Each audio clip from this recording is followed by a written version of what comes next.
Hi, I'm Mike Bellevue, and I'm back. Uh, the sad thing is, I'm sure quite a few of you probably did not even realize I was gone. But the fact of the matter is, I have not made a video for 5 months. And I know some of you are aware of the circumstances because you follow me either on my website or on social media where my son has posted a few updates. But, a lot of you don't, and you probably don't know what's going on. So I'm going to get everybody caught up. And if you already know the story, please just put up with it. On the 15th of February, this past winter, I suffered a fall at home. And it was catastrophic. Now, I wish I could say that I was injured fighting off a biker gang or, jumping a motorcycle over the Grand Canyon. But the fact of the matter is I got hurt doing a ridiculously simple task. I was putting groceries away. And, the male ego being what it is, right? I wanted to get all of the bags from the car to the kitchen in one trip. So I was loaded down with, 7 or 8 heavy plastic bags. And I got into the kitchen and I needed to put them up on our island. And they were quite heavy, and just lifting them straight up was not that easy for me. Because I'm almost 70 years old. I'm just not as strong as I used to be. So I kind of swung them up on there, which I've done countless times before. Well, the act of swinging them, that momentum, made me lose my balance, kind of slip backwards a little bit. And the next thing I knew, I was doing a Fred Flintstone across my kitchen floor, my feet cycling. All right, so we have a wall-mounted oven. And I thought, if I can grab that handle, I can keep myself from falling. So I did that. And in fact, I was wrong. All grabbing that handle did was, as I fell, it ripped my left shoulder right out of the socket. In fact, it was a horrific dislocation, not your garden variety dislocation. It was quite bad. At the same time, I guess instinctively, I must have put my arm out to break my fall. And that shattered my humerus, which is, for those of you who are not anatomy buffs, it's this long bone at the top of your arm. So that was broken in 3 or 4 big shards. And essentially my elbow was in my armpit. So, I'm laying on the floor. I have 2 bad arms. And I know I'm in some trouble. So, luckily Mary Pat was home. And she got the neighbors and they called 911. And I managed to get myself on my back somehow. Because I couldn't use my arms at all. Not at all. And, the paramedics came and they got me in an ambulance, took me to the hospital. And the fun began. So, of course, I got x-rayed and I got CT scanned and all that good stuff. And the neurosurgeons thought that besides the broken arm and the dislocated shoulder, that I had fractured my spine.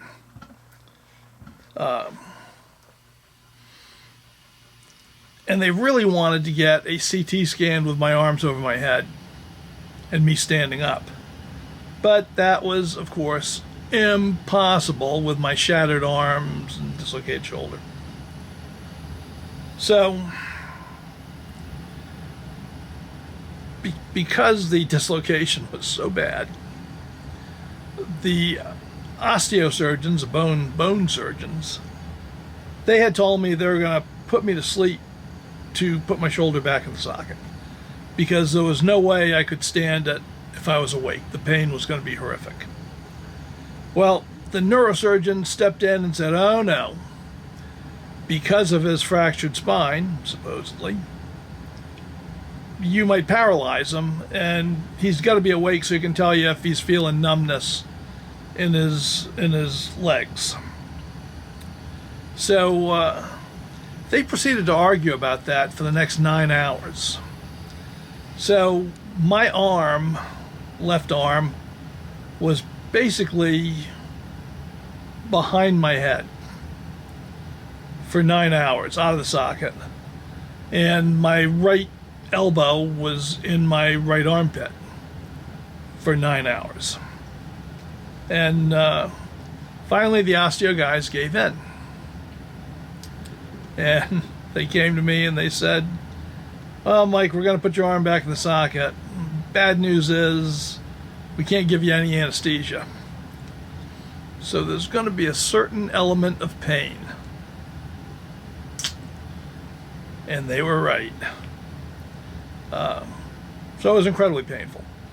It took 45 minutes to get my shoulder back in the socket. It just would not go. It took 2 guys pressing and jamming and rubbing and pushing like crazy for 45 minutes.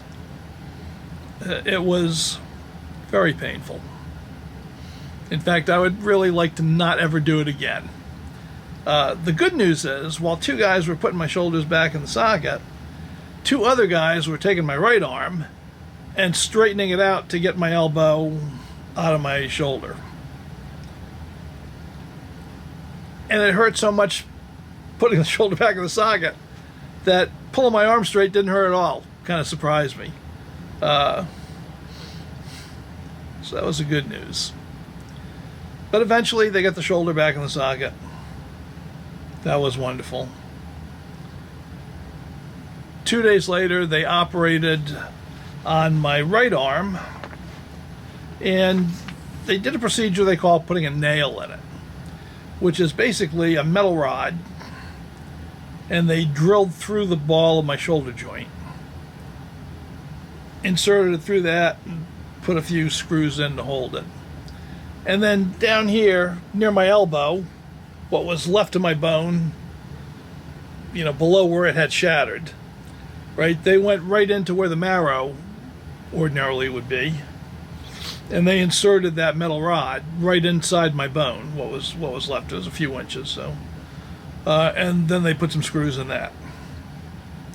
And they told me those shards, they tried to pack them back around that metal rod, and eventually they would kind of heal around it. Which they have, by the way. So, that was my first 3 days after the accident. It was pretty bad. Now, besides those injuries, and of course they thought I had a spinal injury, which I did not. And I'll just tell you the secret of that is that was an old injury that had healed, but it looked like it was a break on the x-ray. Looked like a fracture. But because of that, I had to wear a back brace for the next 2 months, and it actually limited what I could do, and it caused its own set of problems. Other problems were that my tendons and ligaments have gotten brittle as I've gotten old. So I pulled all the tendons in my neck, which is still, I can only move it a certain amount. It's very painful. And I had tendonitis in my right hip, and landing on that caused more damage to that hip. So the tendons and ligaments in my right hip are in pretty bad shape, which affects my walking quite a bit. So anyway, so there I am. I'm operated on. I'm in the hospital. And I'm effectively a quadriplegic. I mean, I'm not really a quadriplegic because I have feelings in all of my extremities. Thank the Lord for that. But I couldn't use my arms or hands or my legs at all at that point. Not at all. So for all intents and purposes, I was a quadriplegic. So I couldn't feed myself, I couldn't walk, I couldn't go to the bathroom, I couldn't scratch my nose, I couldn't wipe my eyes. You can't imagine how awful that is if your eye needs to be rubbed and you can't do it and you can't move. And the only way you can get any relief is you have to ask somebody to please help you. I had to be fed like a baby. It was awful. So I spent a week in the hospital with all that bad stuff. And then they shipped me off to a long-term rehabilitation center. It's really a nursing home, but it's more complex than that. It was quite a big operation in Harrisburg.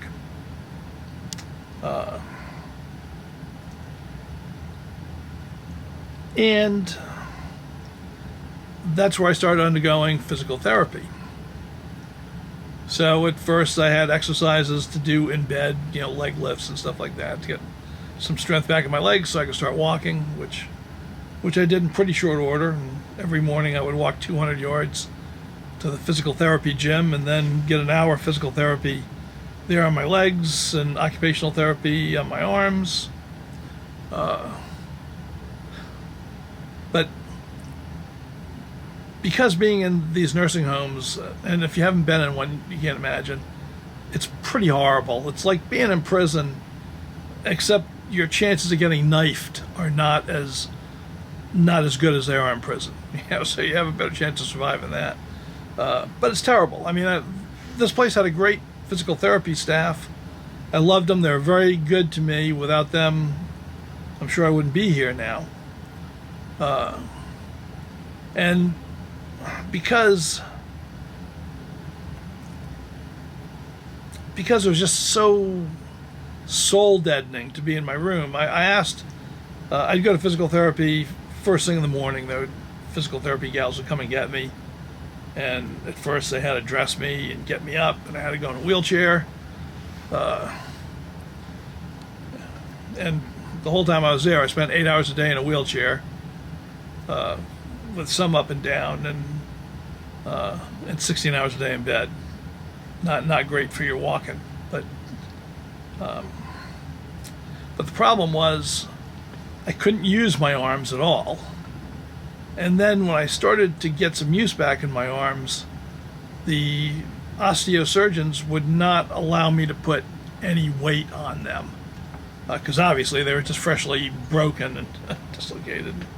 So because of that, I couldn't use my arms to help me get up off the bed or get out of a chair or do any of those normal things that you do all the time without even thinking about it with your arms. And being a big guy and having some bad tendon damage already in my legs, just getting up out of a chair was very difficult. Often I'd get some assistance to get me up, but mostly I had to just lever myself up myself, and it was very, very difficult for me. I have to say, I'm sorry to say it, but it was pretty awful. Once I was up, it was okay, but you can't stay on your feet all day, right? So I'd end up back in the wheelchair, and they would go park me in a corner somewhere, which is what happened all the time with the staff. So the PT folk were very good to me. They let me stay in the gym all morning and do exercises they gave me to do on my legs and on my arms in the wheelchair. And luckily, my son came to visit me every day, my son Rob, every day after work. And he did a tremendous amount for me, because the problem with these nursing homes is they're way understaffed. And, some of the staff is very good and some of it isn't. A lot of the folks that I was dealing with were right out of either Africa or the Caribbean islands. And they were the hardest working folks in the world. They're great. But there just aren't enough of them. So, if you pushed your call button for something, it was 45 minutes or an hour before you saw anybody. And the floor I was on was the ground floor. was the extreme trauma floor and the hospice people are dying floor. So consequently, I had neighbors dying, like every week. And quite often we'd have somebody fall out of bed, trauma victim who could not move, and they would lay there screaming on the floor for a long time before somebody showed up to do anything for them. And that happened a lot. It was not a pleasant environment. And of course, I am unable to use my hands at all. I can't go to the bathroom. I can't eat. I can't scratch my cheek. Couldn't do anything. Had to be fed like a little baby. So it was not pleasant. But I did everything they gave me to do because I really wanted to get out of there. I wanted that more than anything. But I had to get to the point where I could survive here at home with, Mary Pat's assistance. And, she's been wonderful, but we have to be honest. She's 75 years old, and she can do a lot. But, there's just so much that you want the person you love to have to do for you, right? So I was in that nursing home for 6 weeks. And it was about the longest 6 weeks of my life. But after about 3 weeks or so, I was able to start feeding myself. And I got better at that. And eventually, after about 4 or 5 weeks, I was able to go to the bathroom mostly on my own.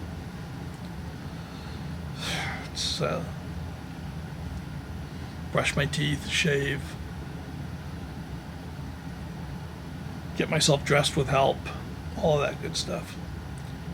So eventually, about 2 months after my accident, I was able to come home. And for the first month and a half here, I had to live on the ground floor. I couldn't get up the stairs. I could shower with difficulty, but at first I couldn't towel myself off. I couldn't take off or put on my shoes and socks. A lot of things. I'll tell you, this is a difficult video for me to make.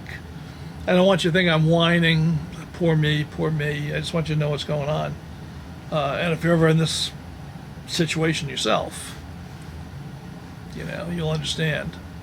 I prayed every day. Every day I prayed for God to give me the strength to be able to do the things I had to do that day. That's all I asked for. Just give me the strength to be able to do the things I have to do today.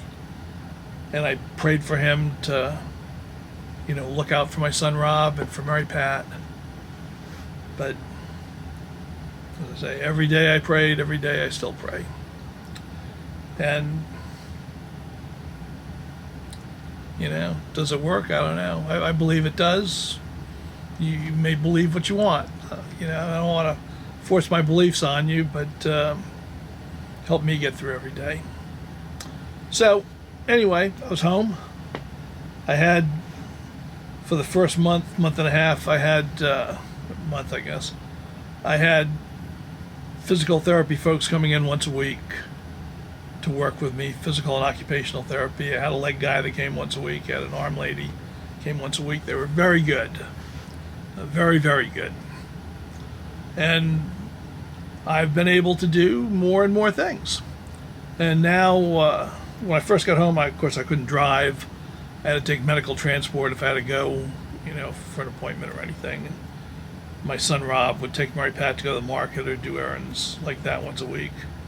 But now I can get myself into the truck. It's a big, high truck, so it's some work, but I can get in, I can get out, we can go shopping. I can go to my doctor's appointments, I can do things I have to do. and I can do much more than I could do it every week. I make some improvements. But to be honest with you, I thought I would be almost well by now because it's been 5 months, and I'm not. I have a long way to go. And they estimate, the PT folks estimate, it's going to be a year before I'm back pretty much to normal. And once again, I don't want you to think I'm whining about this, because I'll tell you, my attitude has been, I am going to concentrate on the things I can do, and I'm going to try to enjoy them. And I'm not going to moan about the things I can't do. I'll just keep working until I can do them. So I do 2 hours of physical therapy exercises every day. And that takes up a lot of my day. And because, like I said, I'm 70 years old, I don't have the energy that I used to have. And I've definitely lost stamina through doing this whole thing. I feel like I've aged 10 years. So, like my afternoons, I spend kind of napping a lot. But I do 2 hours of PT. I can do quite a bit. I have just been able to get down and out of the shop. Just for about a month now, I've been able to go up the stairs to the second floor and sleep in my own bedroom. And that's been huge. I mean, it's been wonderful. It's not easy, and I have to use 2 hands and my cane.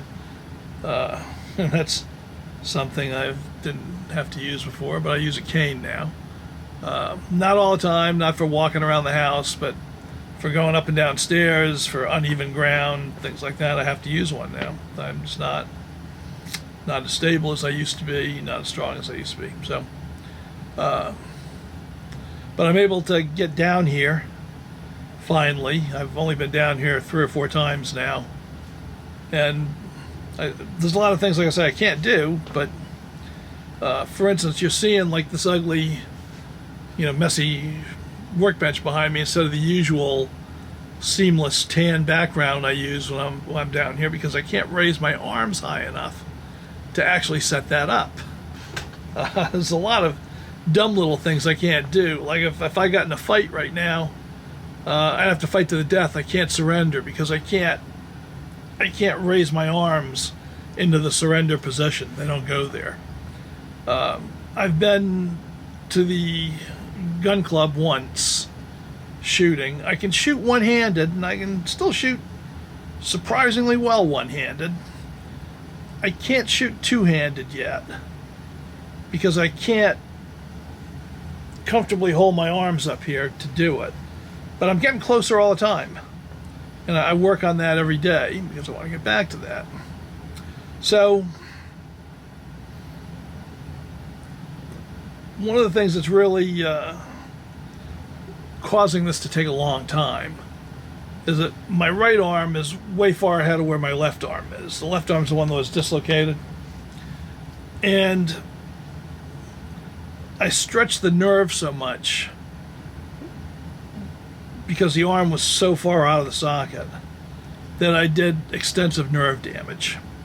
And nerves take a long time to heal, if they're going to heal at all. So that's why my left arm is coming along a lot slower than my right arm. So I just gotta work on that.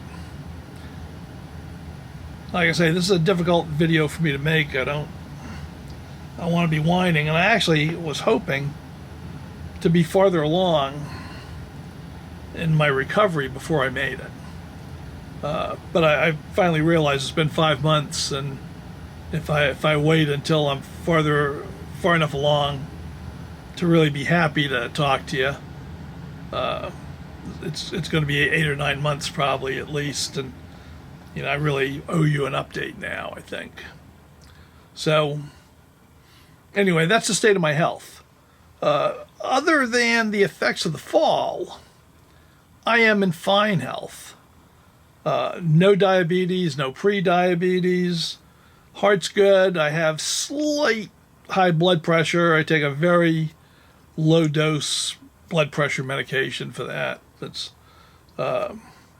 that's it. I mean, my bone density is good. My PSA good. No prostate cancer, no colon cancer, no nothing. My ticker's sound. I'm in surprisingly good health for a fellow who's almost 70 years old, except that I broke up my whole my whole body. And I'll tell you, it just shows you how your life can change in an instant. Because I was tootling along, happy, living my life, everything is fine. And, a minute later, I have absolutely destroyed my body. And this year is a total loss. And it happened in an instant. With something as simple as putting away groceries. So you just never know. So that's a story about my health. Just keep doing the PT, and I'll work hard, and eventually I'll get as good as I'm going to be. And that depends on really on God and what my 70-year-old body is going to allow as far as nerve regeneration and things like that. So we move on from there.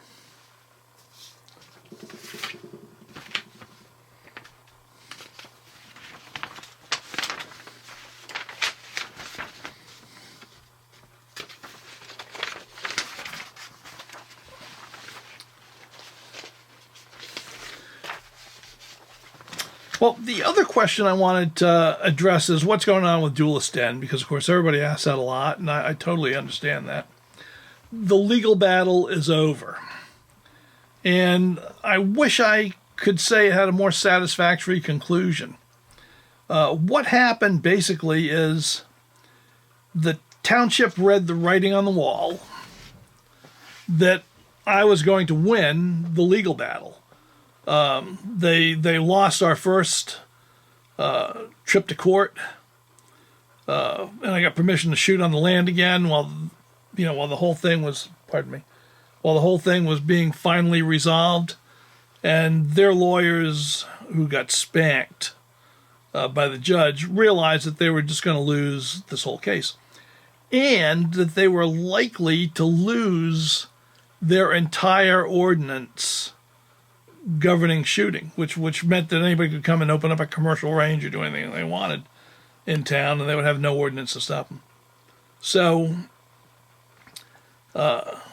they asked the judge for a stay on the case so they could rewrite their ordinances to make them more acceptable to the judge, which he granted. Now, what I thought they were going to do was just say that ordinance did not apply to personal shooting ranges. And that was all they would have had to do to make me happy, and life would have been nice. But that's not what they did. What they did instead is they wrote a whole new ordinance to regulate personal shooting ranges. And it has a lot of stuff in it that would be in the hunting regulations that don't apply typically to shooting, to target shooting, about no shooting within 150 yards of a dwelling, and you can't shoot within 100 feet of a road, and you have to have certain backstops, so on and so forth, okay? So the bottom line is, now in North Hopewell Township, you have to apply for a permit to have a personal range, and it has to meet the criteria set forth in the ordinance. And that basically took away my court case, because they are no longer stopping me from shooting on my property. All I have to do is get a permit for a personal range. And they're no longer unfairly stopping me from doing what any resident can do, because every resident's got to get a personal range permit to have one too. So therefore, I no longer have a case because I can get a personal range permit. And in fact, I believe I can. I meet the criteria, for one. I have not. And the reason I have not is because of all this medical business. And because there's a good chance I'll never shoot at Duelist Den again, because it's just too dangerous for me to shoot there. Not because of the shooting business, but Duelist Den is out in the woods with no cell phone coverage. You have to drive across a creek. You have to ford a creek to get into it. And being all alone there, if I were to fall down and get hurt, I couldn't call for help on the cell phone. I couldn't get out, So I would be in pretty big trouble there. So I'm probably not going to be using it, or I won't be using it much. I'm trying to decide whether to give it to my son, or if I should sell it, or get the permit and bring somebody down with me to shoot. But all that's in the future. I've got to get more mobile before I even consider that. But that's a story with the den. So they got to move the goalposts, and by doing that, they took away my case, basically. And by doing that, they actually kind of screwed everybody in the township who now needs to get a permit to be able to shoot, which they're blaming on me. But there's, they had several easier solutions to take, and they elected not to take them, for reasons of their own. And that's just what happens in small towns. It only takes really 4 or 5 people out of several thousand who decide that they want to get rid of you to make things so annoying for the political class that they'll collude with them to get rid of you. So anyway, that's where we are. So those are the 2 big things that people wanted to know about, and hopefully I got you caught up. I'm going to try to finish off the Philadelphia Derringer. I can't get in the shop as much as I would like. I can get down here. It's difficult for me to get back up the steps, but it's good work for me, so it's not like I'm opposed to doing that. But the fact is, most days of the week, I now have stuff going on as a result of this. I either have doctor's appointments, or I've got PT appointments to get to, and I'm doing PT, and it really impacts my time. But I'm going to try not to make you wait another 5 months for the next video, and try to get some stuff out. So I hope this gives you an explanation of what's been going on with me. I hope you don't think I'm just over here singing the blues. I feel bad about that. I just want you to know what's going on. And I appreciate all of your support. You would not believe it, but I have racked up $800,000 in medical bills so far. $800,000. And I'm no millionaire. Now, luckily, I have outstanding insurance. I'm still waiting to see how much is going to fall down on me. So I appreciate your Patreon help. I appreciate you watching the videos and the monetization money that brings in.